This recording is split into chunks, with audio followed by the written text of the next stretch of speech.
Welcome to The Secret Witch Show, the podcast providing a safe and alchemical altar space of conversations which help powerful women escape a half-hearted, spiritless society and rediscover the freedom of living a wildly magical life.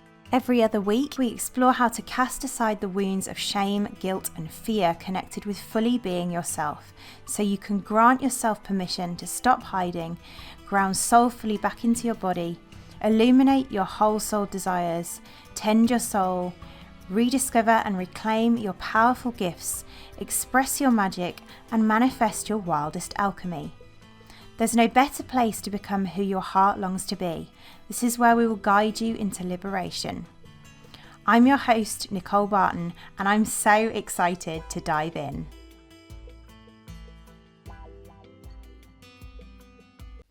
Welcome, magical ones. Oh my heart, do I love the topic I am talking to you today, all about relationships.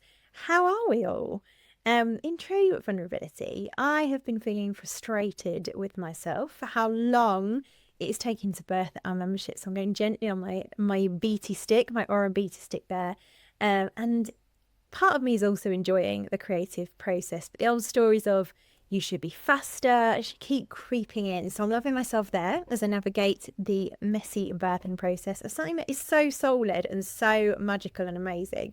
It is coming fairly soon as well. So if you're waiting for it to birth, and even if you're not, why not join us in our Facebook sisterhood? In the meantime, search Secret Witch Sisterhood on Facebook and grab a cuppa and sink into the show. On the Secret Witch Show today, I vulnerably address the common challenges that secret witches can face in romantic relationships, especially that of being our true selves when our partner is not witchy. Discussing the natural fear of judgment, shame and rejection, and how our difference can feel like we are living secret lives, having us feel lonely and disconnected and leaving us feel unheard and unseen at times.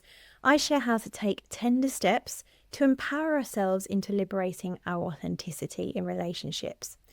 In this episode, I talk openly about my personal journey with childhood trauma and abusive relationships, exploring how embracing my true self helped transform my current partnership.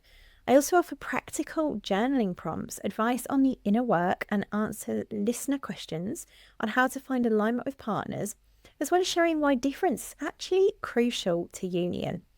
I also guide you into cultivating an inner safety to share your vulnerability and how to work with self-healing and self-validation for deeper intimacy and connection. Let's dive in. Welcome, Secret Witches. How are we all? Got my cup of tea, herbal tea, chamomile tea, as we dive in today, and I'm super excited for this topic. Do you know, it's one of those that is something that can often feel like it's unrelated to the journey of like becoming a healer, which is often what the secret witch feels a call to, but also there is the element of personal healing. But often like we can think that that's not related, and yet the topic of like navigating a relationship authentically is like so central to the journey of becoming a healer. It's central to healing ourselves. If you're just here for that, that's you're in the right place. But like when we do feel called to being a healer, relationships are such a potent place and playground for learning to share our authentic selves. And secret witches have a lot of fear of being our authentic selves. So we're here to talk today about how to navigate a relationship authentically when your partner isn't witchy. So very much romantic relationships. But it's a kind of mirror for all aspects where we show up, where we find it hard to show up authentically. So we have a lot of fear as secret witches, and I have kind of journeyed with this too, of being authentically ourselves in relationship, especially romantic relationships. There's a deep fear of being judged, that kind of underlying fear of like losing love from the one person who's meant to love us, which is a story that's familiar in my childhood. If you've ever been kind of abandoned as a child by a parent or something like that, that's so deeply become ingrained in this kind of relationship patterns. And so I feel your heart, like if that is where you are. And I think it's one of those wounds that kind of shows up in all areas throughout life, and we kind of circle back to it, especially being witches. There's that kind of deeper witch wound where we were burned at the stake for being who we are, so that theme around judgment can show up. But when it starts to impact our romantic relationships, we can often start to feel trapped in this wound, as if we can't change it.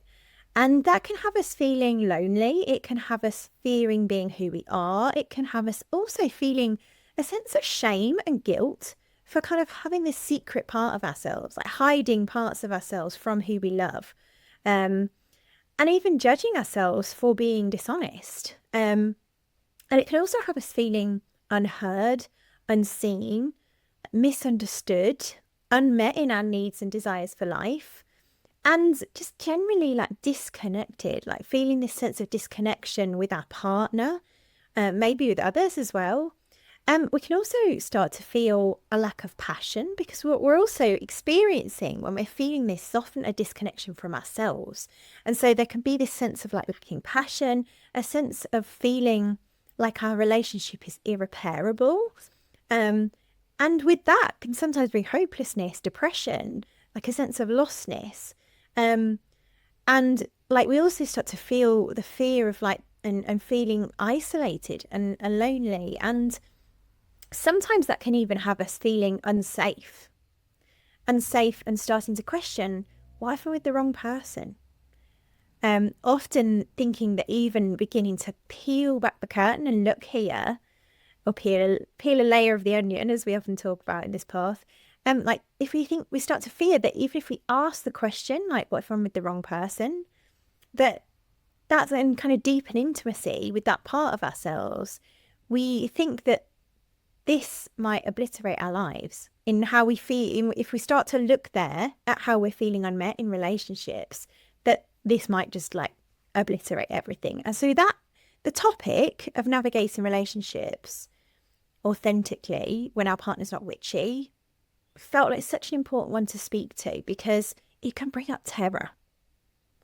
And there's this fear that we'll push our partner away even further, and you know, all these things that come in when we think about like being in relationship. And so first and foremost, if you're listening, I just want to really love you in that, because I have been there. Like, I want to talk more about my own personal journey, because people are remedies and stories are remedies. But I just want you to feel that I feel your heart. Like this feels like a big topic. And so let's go tenderly, let's go gently.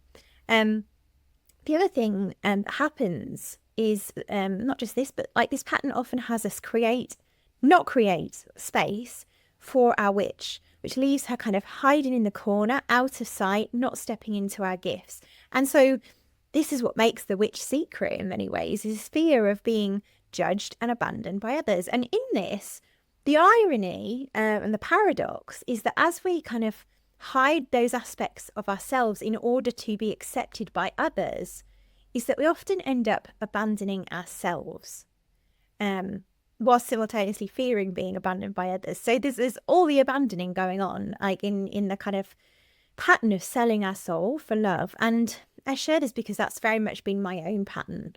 And I've seen so much about this in terms of like, it often usually comes from wounding, comes from some kind of like early childhood trauma where we've learned a coping mechanism of hiding ourselves in order to stay safe, in order to have control, approval, or security. And it also kind of goes back to the ancestral wounding that we talked about, the witch wound, that kind of goes back through our lineage. So often this kind of wounding runs quite deep in the secret witch, and so deep that we often think we can't change it without obliterating our lives in some way. Now, for those of you feeling that fear, I just want to say like that could be a possibility that it obliterates our lives, but it's not always the case. Like sometimes, and quite often, we can actually create healing in our relationships as they are by doing the inner work. And I'm going to speak more to that because I've also witnessed so many shifts, not only in my own relationships, but in other women's relationships as I've worked with them and as they've worked, you know, in this work over the years of helping women embrace their witchy side. Incredible, mind-blowing shifts where they're kind of gone from feeling that they're just so shameful for being a witch to opening their hearts, sharing themselves vulnerably, not just with their partners, but on social media and with their friends and with their family. And like the shift from like feeling so secret we can't even share it with the person closest to us, to that being healed and also going on to share it with others is like phenomenal. Other shifts have been like where us showing up in our full passionate witchiness has like inspired provision from their partners. Like they've been provided for in ways that they couldn't have even imagined. As they were sitting there wondering, like, if I embrace my witch, am I going to obliterate everything and end up being on my own? And what can often happen, and this has been my own experience as well, is that we end up becoming more of a union, and a union that feels totally different and feels true. So I've experienced many different ways of moving forward with this myself. There's kind of been a mixed journey through my life of how I've interacted differently, both with obliterating my life and kind of integrating my patterns and creating a loving partnership and union. Number one, like I had a partner who shamed me, and I want to speak more about that in a moment. Who I did end up leaving. And I also had a partner who totally now welcomes my full expression, even though we may have disagreements in our worldviews at times. So things like vaccination and science and those sorts of things, technology. And so the thing that I want to presence before we dive into that, because it's really juicy, but what I don't want to blatantly assume, and for you to blatantly assume, is that this is just all about your own inner work. And when I say that, people might be quite shocked to hear me saying that, because I am all about we're creating our reality. But what we think about in relationship is we've got other people creating their reality that we're here to create union with. So there's a lot of talk out there in manifestation about, manifesting your soulmate and all this stuff. And yes, like we have to do our work to be open to receiving that. And we're also co-creating that with a partner. And that's where, the work of kind of creating from soul alignment kind of integrates with another person creating from soul alignment. And that's kind of like a messy dynamic to navigate, a juicy one as well in many ways. But it's helpful to see, like, yes, our inner work is important and we're also co-creating with someone else. And so the reason why that's important is because whilst our inner work is usually the way to cultivating a meaningful relationship, and very much of the opinion that even if somebody isn't doing the work that we're in union with, like we can still, as feminine women, like kind of embody the energetic that will create shifts regardless. I also want to be tender to the very real and sometimes harsh realities of possible abuse. Not least because I've experienced that myself. But I was recently in conversation with someone in our community who had heard something in what I'd said as to mean we call in our abuse, or something similar along those lines. It wasn't as direct as that, but it could have been misinterpreted as that. And what I don't want people to misunderstand as I say we create our reality, which we do, is that I don't want people to think that I'm bypassing some very practical situations where women can be in abusive relationships, either physically or emotionally.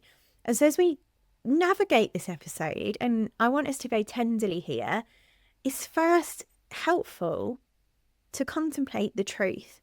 And the question that I want you to contemplate as you dive into this episode is quite a big one, but it's also an important one. And that question is, are we safe? And asking that question is important because it makes our nervous system feel safe, regardless of the answer, in hearing our truth. So are we safe in our relationship? Because firstly, if we are safe, and the answer to that is yes, we're letting our inner little girl know that on an embodied level, we are safe. And we're reminding her that even though we're experiencing wounding around judgment for being who we are, and that feels unsafe, fundamentally we are safe. And from that place, we can begin to do the inner work to cultivate safety for ourselves, to show up and express it. I'll talk more to that. But if, on the other hand, the answer comes back to that question is no, and we aren't safe, then firstly, my heart goes out to you, and like I'm so deeply loving you in that. And I'd love to encourage you to reach out to someone for support in that.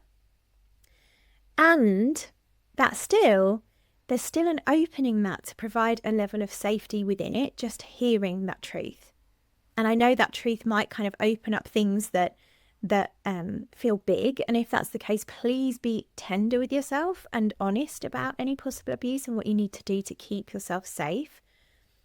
And I can share more on my own journey with that in this episode, but I'm aware this is a big topic. So I want to speak honestly to it whilst also holding deep love. And asking that question regardless will have you feel safer. So yeah, regardless of how we are in safety, the subject of navigating relationship with our partner isn't witchy, is likely to bring up a degree of feeling unsafe. And so we want to tend that first. So first and foremost, even as we dive in, like we want to meet our fears around our relationship, and acknowledge that our fears are real. Like there's a very real experience that we have with our fears. And there's nothing wrong with feeling that way. This isn't a problem to fix. This is a pattern learned in childhood that our inner little girl has like clung on to keep herself safe. So the next question for you to illuminate, and this is turning into a bit of a workshopy episode, which I hadn't kind of intended, but that's okay. Feel free to pause it if you want to kind of work through these questions. The second question is, what is our fear? When we think about being ourselves, being our authentic self in our relationship as our witch and sharing a little bit of our witch, like what is our fear? Perhaps we've learned that difference is a threat to love. Like if we're different, we're wrong. Like we're going to lose love. We're going to lose approval. We're going to be judged. Is it our difference that we're shaming? Have we learned that we'll be seen as too much, too wild, too powerful? Like too much, maybe not enough, the opposite. Like have we learned we're not enough if we're going to be magical and different? Have we learned that people will judge us as weird? And that's unsafe. Like we can't be weird. We have to fit into the box. We have to be acceptable of fitting. Have we learned that being ourselves is vulnerable and that's not okay? Like that's shameful. We should be powerful and, very not vulnerable at all. Like put on our mask and be strong. Have we learned that expressing ourselves creates conflict in the relationship? Are we avoiding relationship conflict? Have we learned not to burden our partner, like in some way, that we're not worthy of being ourselves because it's going to be a burden to other people? Like what if people judge us? What if that our partner's okay with it, but other people judge us and they can't hold that? Have we learned to fear the masculine, to fear like men because of the patriarchy? And so that's showing up as a dynamic in our relationship. Do we need to soften and open? And just tenderly like be with whatever comes up there and just like hold that little girl's fear and let her know that thank you for telling me. Thank you for revealing that. And we've got that now. We're holding it. We're holding it in awareness. We're loving it. And yeah, that's what we're here to heal. So my journey, firstly, I mean, I've had many relationships in my time. That makes me so ridiculous. But yeah, and many of them abusive, which I don't think I've really shared much about on here actually before, which is just occurring to me. And it's something I've been journeying with recently even. Some of my kind of later teenage years. Very much some patterns of abuse that would be recognizable as abuse, even if they were, not so much even unconscious, which I'm going to speak to a little bit. But this particular partner that I had became someone that I married. And as I was entering into the marriage, I knew that it wasn't aligned. And I remember my mum at the time, actually, I had told her, I don't want to be in this relationship. And she turned around and said something along the lines of, if you don't get married, I'll never speak to you again.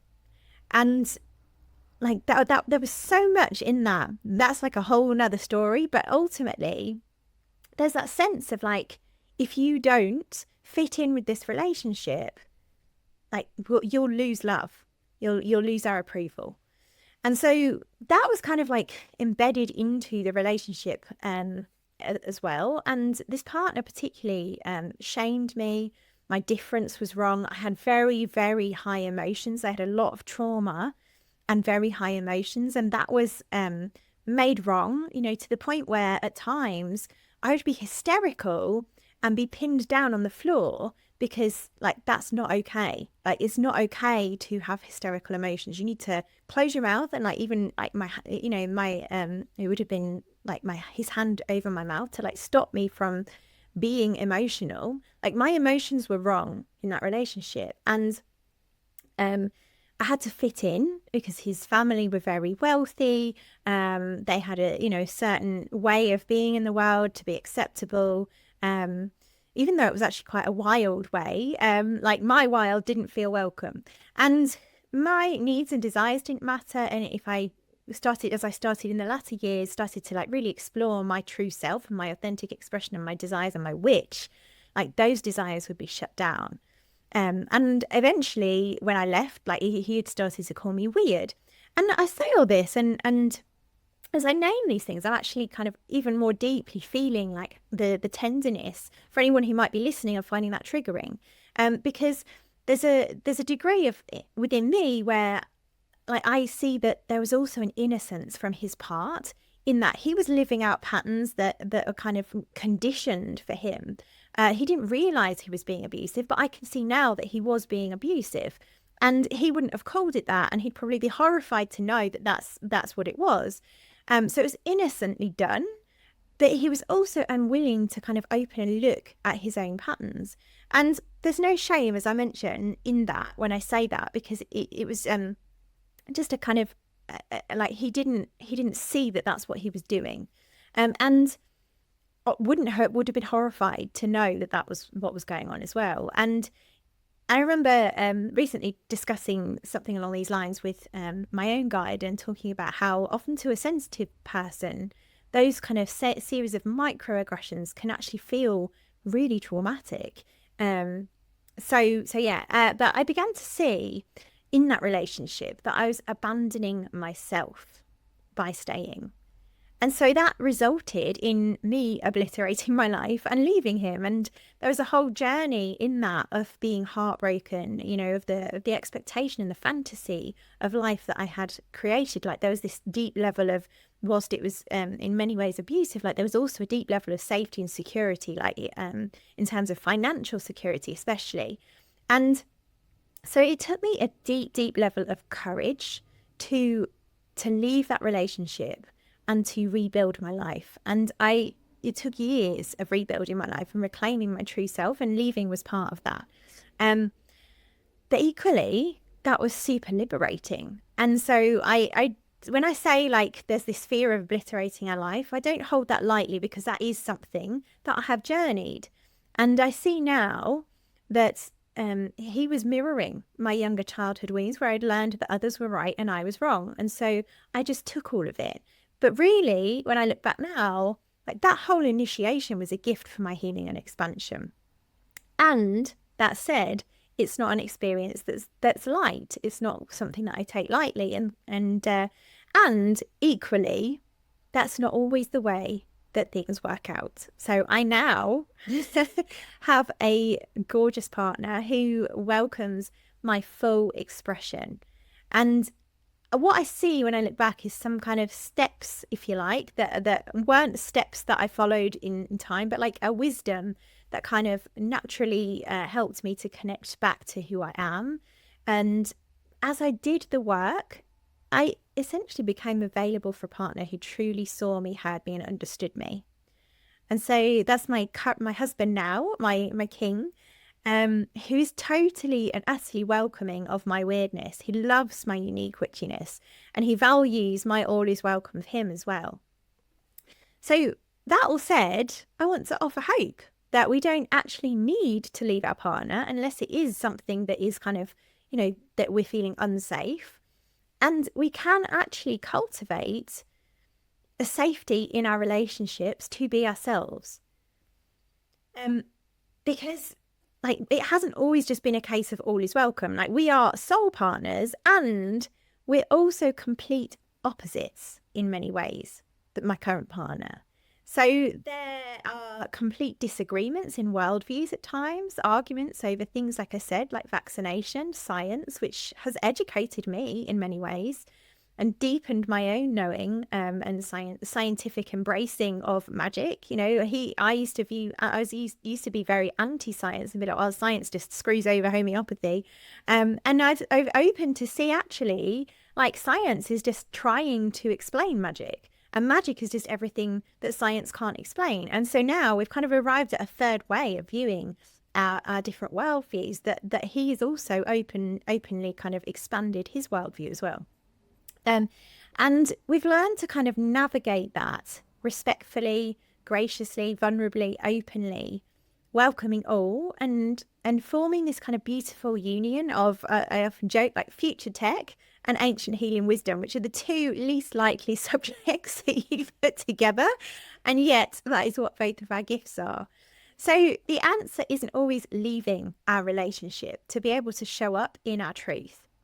So if you made it this far and heard that gem, like, I applaud you for not leaving as soon as I said that I left my relationship. Because there is a third way. There's a way of creating union. And back when I did leave my relationship, I didn't have the tools to navigate relationships in the way that I do now. And so, yes, my love is welcoming of my witch. And we still have worldview differences. And I've opened to be able to share my truth whilst also hearing his. And he's held that. And we've been able to forge this kind of united third way. So how is what we're here for? Like, how do we navigate that? And I was reflecting on some of the things that have helped me kind of navigate this, being my full expression. And I always say, these steps aren't linear things. I'm not a believer that there's like 3 steps to this, or, a particular path. Really, the ultimate invitation is into our wisdom, which is kind of what the steps that I'm sharing with you is doing. It's like helping you come back to your wisdom so that you can be able to make a choice differently. One of the guests on my show the other day said, archetypal remedies offer us the chance to decide again. And that felt so true of my relationship. Like the remedies that I took at the time around making that choice to leave, they're definitely what helped me to unlock and illuminate some of the wounding that I had that was keeping me in a relationship that didn't feel safe, where I was abandoning myself, where I wasn't being my authentic self. So I could sip in my tea. And so the first piece that kind of helped me is doing inner work to see where I had been in archetypal remedy states, in the wounding of some remedy states as a little girl that had me fear being my honest, authentic self. So in other words, lovingly illuminating my patterns.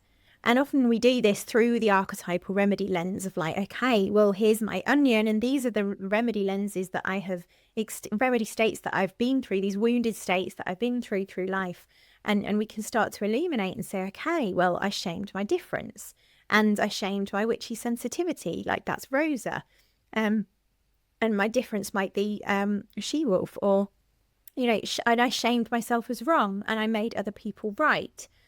That might be Aurum. And we start to look through these lenses with these remedies at our patterns. Like, we ask questions like, what is my deepest fear of showing up authentically in my relationship? I think we've already talked to that to a degree. Like, what old stories did we learn as children about relationships, about expressing ourselves, about being different? So that's kind of one big piece that archetypal remedies have helped me to unlock. The other piece is cultivating an inner safety to firstly hear myself. Often when we're seeking for other people to hear us or understand us or, witness us, is firstly, to be able to hear ourselves. Like, what boundaries do we need in place in order to feel safe to express ourselves? What needs do I have that need to be in place to feel safe? Do I need to do some nervous system relaxation? Do I need to slow things down and create space for myself to speak out what I want to be heard or seen? Like, where can I hear or see myself first? What am I not hearing and why? Like, these are the sorts of questions that often we're looking for a partner to validate, when we can actually validate those for ourselves. And that was such a big lesson for me, because I was seeking approval outside of myself instead of validating myself. And that was a pattern I learned by shaming my difference and feeling like others were right and I was wrong. And I started to see more about that. And as part of that first kind of step, that's not really a step, and begin to offer that to myself. Not just that, but the other third thing is theme, I guess if you like, it was reclaiming a sense of inner passion, like deepening my self-connection, deepening my relationship to my feminine body, to magic, to joy, like really discovering, really finding out who I was and what lit me up. Because often we have tamed our passionate selves so much that we ourselves don't even know what kind of witch we are. So ultimately, like, I needed to become so solid in who I was and so connected to my own pleasure, my own passion, that it was inevitable that no one could argue with it or dishonor it. Like, I'm so solid in my witch, so connected to her, so like, this is who I am, that no one can argue with it. Like, I'm not available for people to argue with it, because it's just not a thing that enters my reality that someone will argue with it. And so often, that's rarely something that someone will, that I experience anymore, is someone kind of arguing with my witch and being like, yeah, that's so weird. Like, it's just not, I mean, occasionally, I'll trigger people often, innocently and without meaning to, and that can happen. But the kind of judgment piece over being a witch, I haven't experienced for a while. So it's just interesting. I've just realized that actually as I'm speaking out. I used to, of course, because I wasn't solid in my witch. And then finding a safe playground for myself to express my heart where it would be welcome, cultivating an inner safety that these witchy parts of me are welcome. And this is really the why, one of the whys behind why I've created the Secret Witches Apothecary membership, because often being in community and sisterhood with like-minded souls provides like a permission or a loving welcoming for parts of ourselves that have felt weird or different or unwelcome. And learning to express ourselves where it is welcome, and our witch particularly, is an invaluable way to embody our truth for ourselves and make it feel safer. And so sharing ourselves outwardly to others naturally becomes a next step when we've provided that inner safety for ourselves and have kind of evidence to inform our confidence that that's okay, that our witch is welcome. And that is often a liberating step for those fears and old stories we've illuminated that hold us back, that have us thinking we're weird. Like, as we sit in sisterhood with others who are like us, it's like so healing for the part of us that was like, no, you're weird, that's not how we do things. It's like, oh, hang on. And often I kind of joke now, like, I step outside into the modern world, and like, I'm so in my little witchy bubble that sometimes I get kind of a slap across the face, like it's like, oh, hang on, okay, yeah, this isn't, not everybody's living in this magical bubble. And it's quite interesting because I've got so much evidence around me that this is the way of life, that almost like the mundane ways of life sometimes kind of shock me, even still. The other piece that was helpful was choosing into liberating vulnerability. And this was a big one along my journey.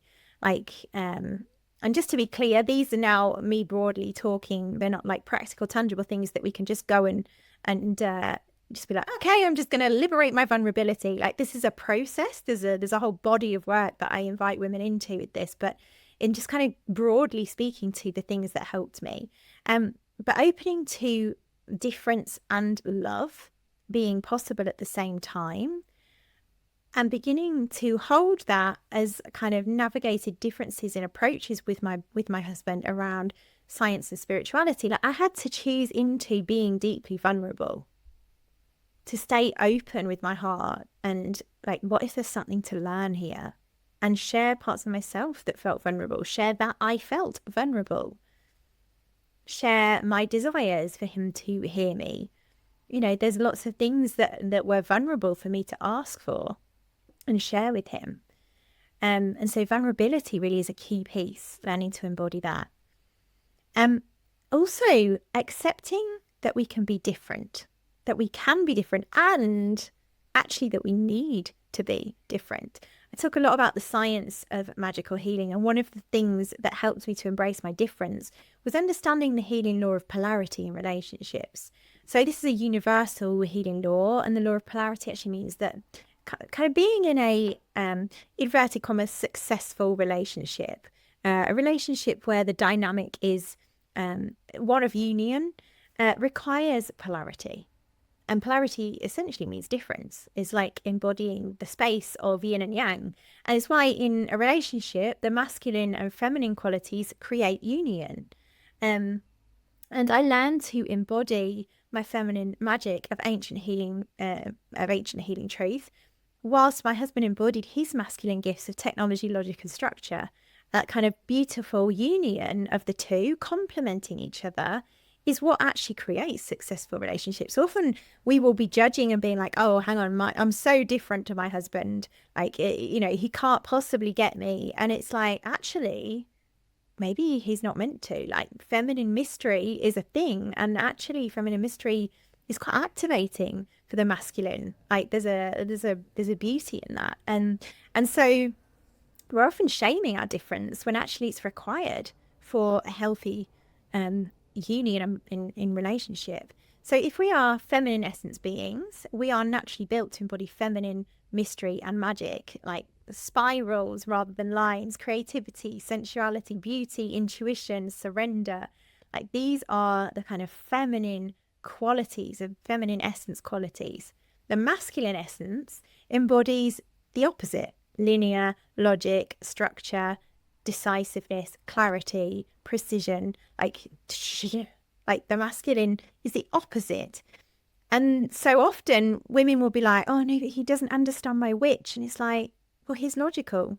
That's his gift. Like, that makes sense.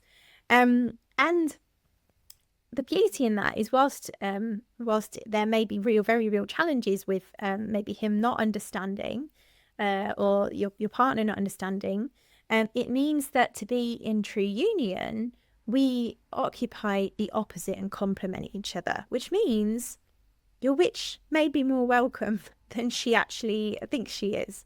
And realizing that shifted everything for me. It gave me permission to be my magical feminine witchy creatrix and healer. And I also found that the more myself I was, the more connection, intimacy, passion and love was created and expressed. The more passionate I became, the more heart open and vulnerable I was, the more I opened to receiving his magic rather than defending against it and thinking we should be the same. He was inspired into provision naturally, because the masculine is wired to provide and to see us. But yeah. The other thing was kind of creating a container to begin to share some smaller aspects of ourselves with our partner. And so this could be, for example, sharing just a like part of our witch, like aspects of our witch without maybe naming. And this is like if we're feeling that just coming out and expressing our full selves and owning our witch is too edgy. Like, there are tender steps along the way that we can take. And I think that's the kind of core of what I'm speaking to there, is like, is there a tender next step that you can take rather than just boldly being like, hey, I'm a witch? Like, is there something small as a next step that's helping you meet an edge in expressing who you are without necessarily full on declaring like, I'm a witch? So that could be things like sharing our love of the wild, sharing our love of nature, and sharing that, I actually quite like going on a wild wander. I really desire to be out in the wild, and feeling safer in sharing the smaller details. Like, oh, I'm enjoying working with herbs, or I learned this the other day. Those sorts of things. And this might also be things like making agreements, like asking your partner if they would mind listening to you share something and try not to judge. Like these sorts of things like might be smaller steps to take in kind of navigating your relationship more authentically. Now, of course, these steps aren't easy. They aren't linear. And I'm not even saying they're the way. They were my way, but everyone has access to their own inner wisdom. So firstly, don't override that. But what I'm here to help with is learning how we can navigate this from our own self-healing power, to learn how to be ourselves in relationship. And that begins really with the kind of first few steps I mentioned, that inner work to see what patterns we hold that might be showing up in our relationship. What is important from that, though, is to hold hope. I always say this when we're kind of leaning into a vision, and often women will come with a vision of some sort to improve their relationship, feeling it's impossible.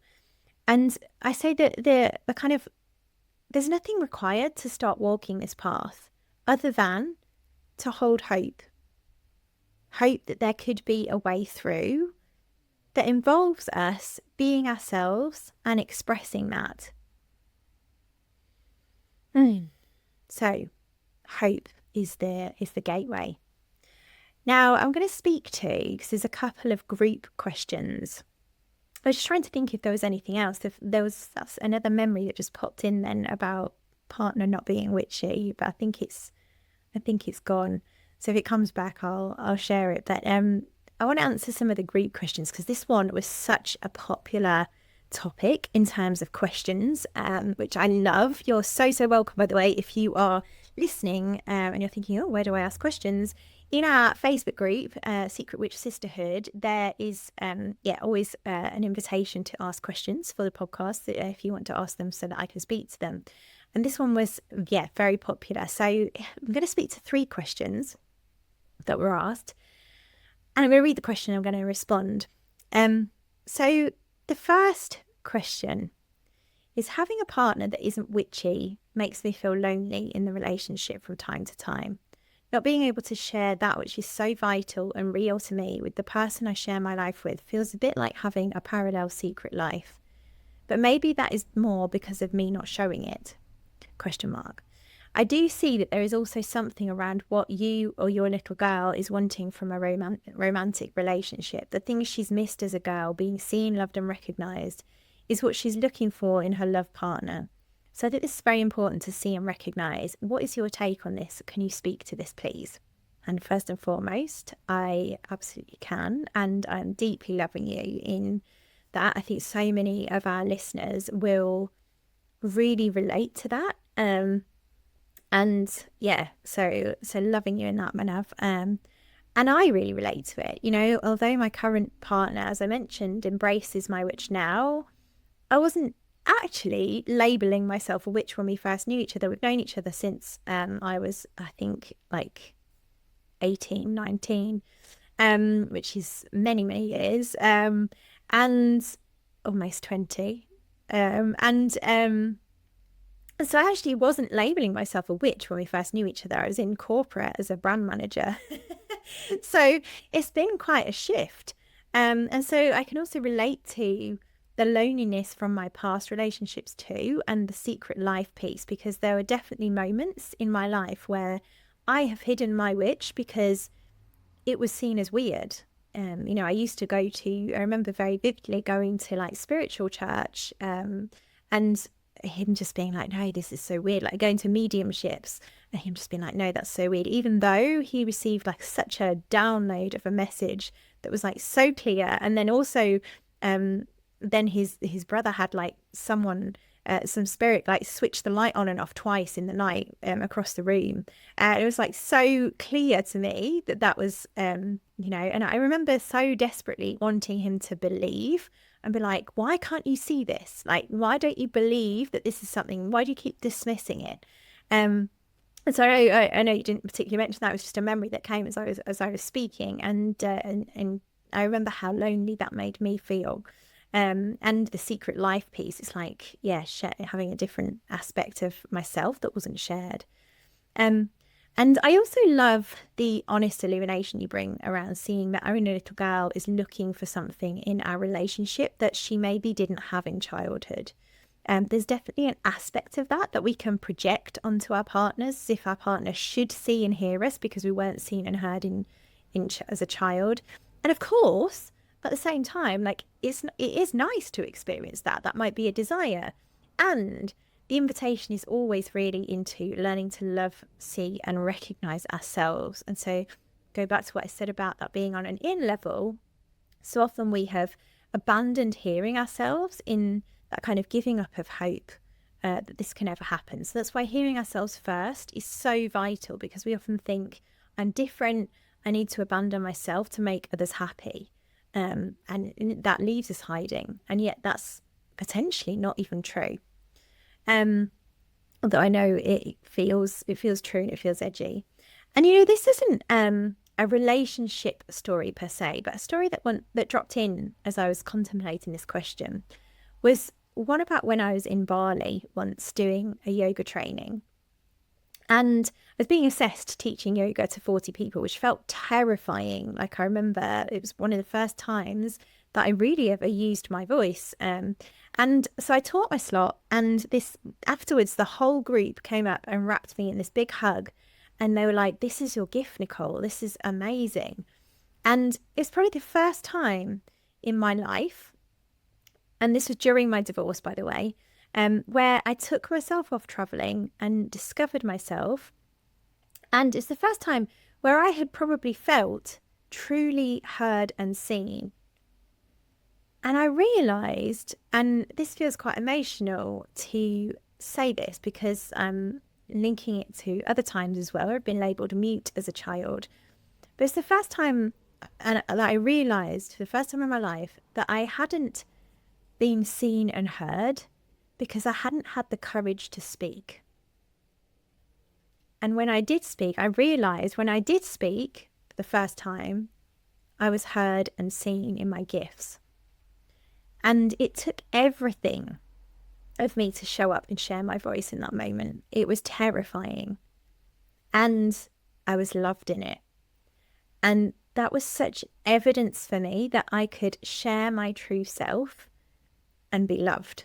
It was like I'd seen and heard myself in that for the first time, and allowed others to see that as well. It's like others can't see us if we can't first see ourselves. Like, I had to see myself and share what I had seen about myself, share myself for others to be able to see me. So I don't know what that sparks in that, if there's anything in there for you, but like that's just what came to me on that. And yeah, I hope that answers that question, and let me know in the group if that feels helpful. The second question, I admire all of your courage, by the way, for asking these questions. Second question is how to navigate things when it feels like you're talking on completely different levels, when you try to talk about how you're feeling and you don't feel heard or understood to the depth that you want. Is that a sign towards healing or a sign that you're with the wrong person? I love this question, sweetheart, and I'm loving you in the feelings of not being heard and understood. Like, I know how painful that can feel, and the uncertainty over alignment. I kind of wobbled over that for years in my own relationship, and I feel so much tenderness for you in that space. So I think I've spoken to some of this in the episode already to a degree, but I didn't speak to the piece around whether it's a sign towards healing or a sign you're with the wrong person. I think when we're contemplating that, what's helpful is to pause. Is to pause and go into some deeper work around what could be showing up here. Ultimately, our soul knows the answer to that question. And half the time, our deeper work is to illuminate the wounds that could get in the way of us knowing what our soul truly wants and feeling that truth. So often there are kind of wounds in the way of us knowing what's in our wisdom, and wanting to be heard and understood to our depth can often be one of those wounds to lovingly illuminate, because, as we mentioned, this can be a call to understand and hear ourselves, where we might have abandoned aspects of our souls to gain approval, security and control. So the question I would provide is like, are we welcoming our depth? Like, how are we honoring that for ourselves? And if we can do that first and we can meet ourselves in that, then we begin to be able to answer the question about whether we're with the wrong person. Though it's so common to project our sense of difference onto someone else and make them the challenge. So this is why our inner work is so vital to help us access our wisdom on that. And that's innocent, by the way. Like, we all do that. That's just how we are in the world. That's how the world operates. Like, this kind of going into our stuff is very witchy. And so when I left my husband, like, I had agonized over this question for several years, and it took me quite a while to unpack it to the level where I was like, actually, this isn't aligned. And I actually had a lot less guidance back then, so it took longer than it would have now. And it is kind of a living into it kind of situation and doing the work. So I know in many ways that's a frustrating answer, but it is the work. So let me know if that helps or offers any illumination if you want to in the group. And just loving you in that inquiry. Okay, third question. This one says, I'd be happy to know how to navigate dating or potential mate vetting in terms of witchiness without making myself vulnerable by asking particular questions. I love Hope with Holly for her thoughtful advice and regard in general, but beyond the question of religiosity, it's not as specific as I would like to have it to feel comfortable. Ooh, this is a juicy question. Dating, yes. I love supporting this and the juicy, fun dating back and forth. So what occurs to me first and foremost to ask, because it's not quite clear, and I know you're not here to ask, so I'm going to ask this first, and you can let me know once you listen to this if anything else comes up.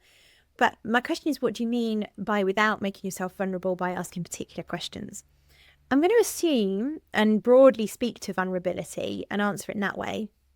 But please let me know in the group if you meant something different. So with vulnerability, the hard truth about this is, and this might feel difficult to hear, is like we can't avoid being vulnerable in attracting a soulmate. And I know that this may make dating feel like an incredibly edgy edge. So if it does, know there's no rush into this, and the work is to love ourselves in that first and foremost and take tender steps towards that. But I liken it to those who want to be healers. Like, when we're called into being witches, when we're called to being witchy healers, we often experience a period where we're struggling to maybe have our medicine accepted by others, or we're kind of fearing showing up and claiming our particular remedy, and we kind of try and hide it, or we make it generic, or we kind of make it try and fit into a more acceptable box. I'm thinking of examples for me. For a while I was just like a spiritual teacher teaching universal wisdom, and it's like, oh, but we're so great, we're so part of this, universal thing. And it's like, yes, that's brilliant to know, and that's not the medicine that my unique soul is here to serve. Like, I'm here to serve the witch. That's who I am. And so I stopped floating around and served who I came here to serve by truly expressing all aspects of me, like all my remedies, all my, my witch, etc., etc. And it was partly because the universal teachings were more acceptable. But what happens is that the people who our medicine is for, if we are hiding it and making it generic, can't find us. So as we kind of cloud and like mask over who we really are, and this may not be what you're speaking to, by the way. So if you're not, then this is just good information for everyone listening.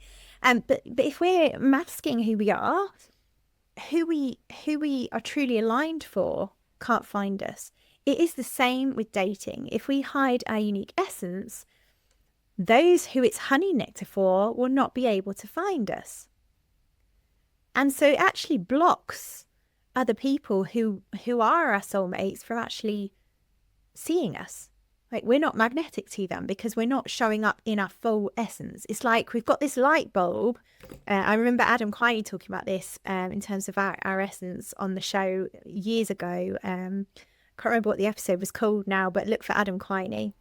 And he said, like, imagine you've got a light bulb on your head and it's like shining this beautiful colour. Like, I'm going to say mine's pink. Like, I've got this beautiful pink light bulb, but I don't want people to see it because I'm worried that they might go, oh, that's a really weird shade of pink. Like, I'm not sure about that.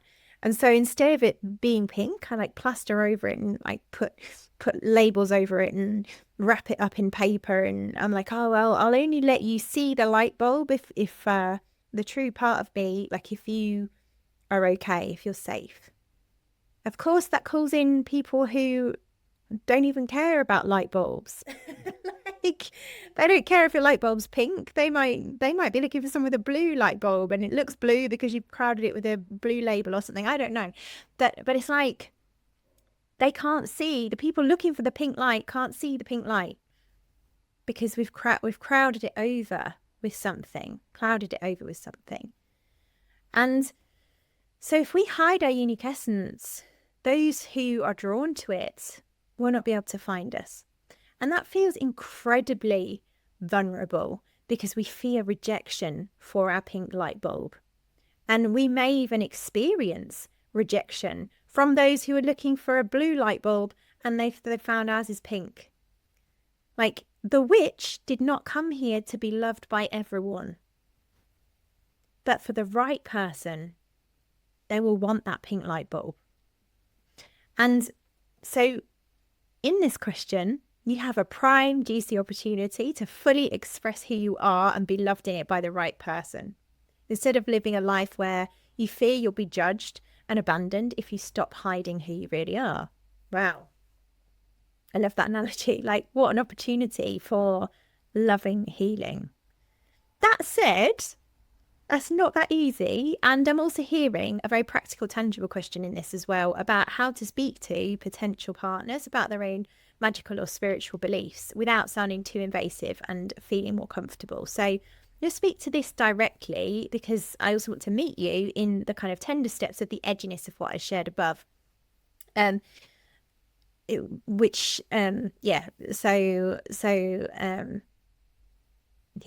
Rather than, I guess the question that comes to mind is what might feel like a comfortable question to you? And rather than that being, I'm a witch, do you believe in witchcraft? It might be something smaller, like we said earlier, like mentioning your way of life in natural conversation. So dropping in what feels like a safe edge for you to share, like, I really love wandering in the wild, or it's full moon today, or I worked with a herb for this the other day, or whatever it is, and seeing how they respond. Do they like the pink light bulb?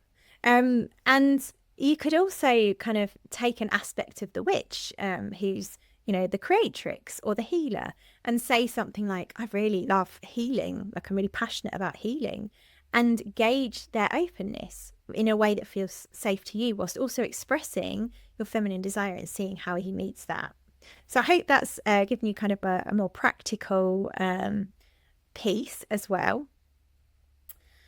But yeah, really juicy questions, and I'm loving you all so deeply in all of them. This feels like such a juicy episode, but ultimately, to complete, the more we express ourselves in relationship and dating, the more connection we will find with those who are aligned for our souls, the more intimacy we can cultivate. We've been taught the opposite of that we have to hide ourselves, but people like us can't find us if we're not expressing ourselves. And what we often don't contemplate is what we are sacrificing of ourselves, our souls, by not being intimate with our truth, not allowing ourselves to be who we are. And so as we're starting to illuminate this, as you're listening to this and is kind of making things conscious that maybe weren't conscious before, I want you to go tenderly with yourself, like provide yourself whatever you need to kind of witness yourself at this threshold, because we're kind of arriving, as we make things conscious, like we're arriving at a threshold which is a new choice point. Remember, remedies return us to a place where we can decide again. And really, we're talking about, I haven't really talked about the remedy that we're serving in this episode, but the remedy that we're often serving when we talk about romantic relationships, union, passion, being our true selves, expressing ourselves, is archetypal snake. Because the snake is a symbol of the snake charmer who is forced to dance and kind of for money. There's that kind of aspect of like selling our souls to not fully express who we are and having to kind of dance and contort ourselves like this snake that's being charmed. So archetypal Naja, the snake, is offering us a new choice. Do we want to keep abandoning ourselves and selling our souls and not expressing ourselves? Or do we want to be the full, passionate, juicy expression of our witch? What are the costs and benefits of both of those options? These are more questions for you to pause and journal on. Like, will I choose to begin loving myself so that I can heal my patterns around expression and union and open my heart to my relationship being transformed in ways that I maybe don't even see as possible right now? In ways that may that was such a tender episode. And yeah, sending love to anyone who feels impacted by any of what I've shared. Here are my takeaways. As witches, we can often feel deeply fearful about being our authentic selves in our romantic relationships, bringing up the witch wound fear of being judged and abandoned. Yet opening up to expressing ourselves doesn't always have to obliterate our lives, and we can open to it tenderly with small steps. Difference isn't actually a bad thing. We actually need polarity in relationships because that's what creates union as we complement each other. So being a witchy, mysterious feminine essence being in a relationship with a logical masculine essence being may not actually be quite as bad as our inner little girl imagines. Being our authentic selves is vital in deepening intimacy and connection in our relationships and even attracting soul-aligned partners, even though it will likely feel deeply vulnerable. We often firstly need to cultivate a sense of inner safety within ourselves, welcoming our authentic witch home to ourselves first, until it's inevitable that no one can reject this part of ourselves. Or at least if they do, we welcome this part of ourselves so deeply that this becomes okay. We can do this by beginning to do the inner work, such as working with archetypal remedies, to discover our wounding patterns and how they're contributing to us abandoning our authentic selves, and by surrounding ourselves with like-minded souls until our expression starts to feel safe. We don't have to jump to boldly declaring our witch status. We might start small by just sharing aspects of our witch, such as loving wild wonders or enjoying full moon rituals. Tender steps and deep love for the parts of us that feel unsafe is the way. Not obliterate my life. They may not. But the deepest important thing is to be honest with ourselves. Whew, big questions. Feel like I've just downloaded Naja 10M, like the biggest potency Naja you could get. No, I'm not. I'm only joking. Let's take that back. We're just dosing 30C, small dose of Naja. As a remedy, the snake. And of course, snake probably brings up all the fear, so I've just gone and made it 10 times worse. Anyway, I'm going to complete there with the loving snake energy. Please remember to bring all the love. These are big questions, I know. Go tenderly. Bring in some of Rosa's energy, some of that softness now you've listened to this, because this episode is medicine like everything else. Treat yourself as if you've had a healing. Go drink some water, move your body, go for a walk, like nervous system tending pieces. And if you would like to join us in the playground where expression is welcome and all parts of you are welcome, please do join us in the Secret Witches Apothecary membership, which is not quite open, but will be fairly soon. So register your interest at nicolebarton.co.uk/membership for when it opens. And I will look forward to seeing some of you in there, my loves. Lots of love. That was such a tender episode. And yeah, sending love to anyone who feels impacted by any of what I've shared. Here are my takeaways. As witches, we can often feel deeply fearful about being our authentic selves in our romantic relationships, bringing up the witch wound fear of being judged and abandoned. Yet opening up to expressing ourselves doesn't always have to obliterate our lives, and we can open to it tenderly with small steps.